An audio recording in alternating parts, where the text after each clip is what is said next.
ուրեմն ուշադիր լսի, ես քեզ ինչ եմ ասում, Ղևոն տղա։ Այսօր քեզ բացառիկ հնարավորություն անձեռվել տղամարդկությունը ապացուցելու։ Դու պիտի ապացուցես էլի այդ Ադամյաններին, որ քո հետ հանակ անելը դա կատակ բան չի։ Հանգստացի Անժելա, մենակ չենք։ Այ տղա, դու ին վիճակը չես տեսնում, որ ինձ զսպվածության կոչեր ես անում։ Հասկացանք, բայց ամեն ինչ չափի ու շնորհքի մեջ է, չէ՞ գեղեցիկ։ Այ լավ հա, ով է եկել շնորհքից է խոսում։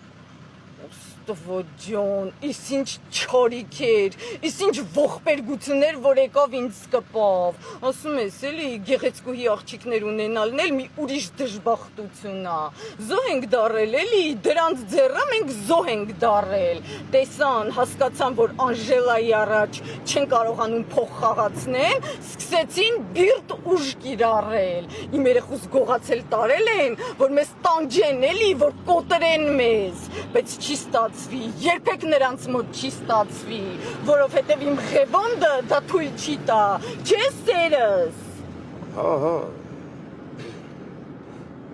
ծախովել կարան գնանք։ Այդ հատել հերիք աղա ինձ կպնես, հիմա դրա ոչ տեղն է, ոչ էլ ժամանակը մի քիչ կեզ զուս պահի։ Անժելա,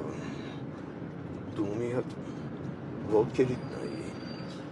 Դե լավ դե այդ տղա, ամբողջ աշխարհը գիտի, որ ես շատ սիրուն ոտքեր ունեմ։ 100 տարի հետս ապրում ես, նոր նկատեցիր։ Աղջի ջան, թող երկու բերանը մենք խոսանք, կոշիկներիդ նայի, նա ինչ է սակել։ Թարս նշան, հա։ Վայ, ինչ վատ նշան էր։ Լուրջ, դիարի հետ գնանք տուն փոխենք։ Լավ այ տղա, վերջ տուր, կոշիկներն ա, որ ինձ պիտի գեղեցկացնի։ Ես պիտի մի վարքյան շուտ հասնեմ իմ երեխիս ու իմ թորանս։ Մրգել մի քիչ արագ քշի էլի, կրիա նստեինք ավելի շուտ տեղ կհասնենք։ Հեսա վերջում էլ մի 10,000 փող։